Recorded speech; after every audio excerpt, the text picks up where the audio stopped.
Totosan'io alarobia 7 Aogositra 2024 tamin'ny alalan'ny fitaom-pivavahana iraisam-pinoana sy ny fitokanana ny tsangambato manamarika ny fahadimy-telopolo taona ny fanokafana amin'ny fomba ofisialy ny fankalazana ny fahadimy-telopolo taona ny centre hospitalier de Soavinandriana. Tsangambato iray eo amin'ny tantaran'ny fahasalamam-bahoaka eto Madagasikara izay nijoro ho toerana natokana ho an'ny fikarakarana sy fitsaboana ny marary. Androany moa zany ny andro natokana ankalazana ny fahadimy-telopolo amin'ny zato taona ny orenina ny centre hospitalier de Soavinandriana na amin'ny fahafantaran'ny vahoaka malagasy azy ny hôpitaly militaire.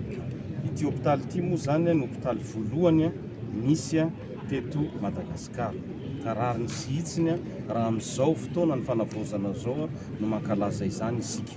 Araky ny fanontaniana teo dia misokatra androany ny fitaom-pankalazana mandritry ny herintaona.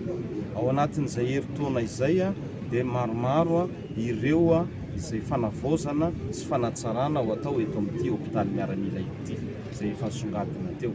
Mandritry ny 15 taona dia hiezaka hanatsara hanavao ny kalitao ny fahasalamana sy ny fotodrafitrasa rehetra eto amin'ny centre hospitalier de Soavinandriana ny fanjakana malagasy ary ny volandaha malagasy. Ny centre hospitalier de Soavinandriana izay manana ny mampiavaka azy ka anisan'izany ny hôpitaly tokana eto Madagasikara mandidy ny zazakely manana olana amin'ny fo azy. Ato anatin'ny herintaona dia hisy ny hetsika ara-pahasalamana sy ara-tsosialy, fampiratiana ary fananganana fotodrafitrasa maro hoentina manamarika ity fahadimy-telopolo taona ity raha ny fanazavan'ny ministry ny foloalindahy ny Jeneral Razafitombo Maminy Rina Eli. Maromaro ny zavatra hokasaina ao anatin'izany.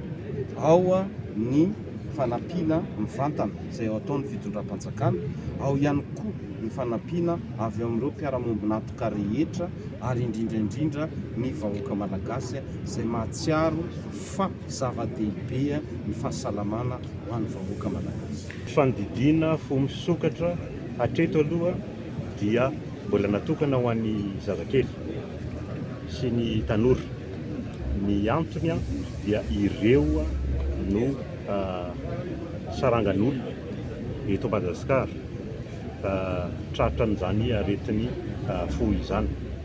Dia raha miasa amin'ny ONG Chaîne de l'Espoir izy eo, ny tanjona nametrahana izany fandidiana fo misokatra izany dia mba hampihena lavitra ny fandefasana ireo zaza ireo any ivelany, satria manodidina ny eo amin'ny 900 euro ny sara-pitsaboana fotsiny an'ireny zaza ireny raha makany ivelany.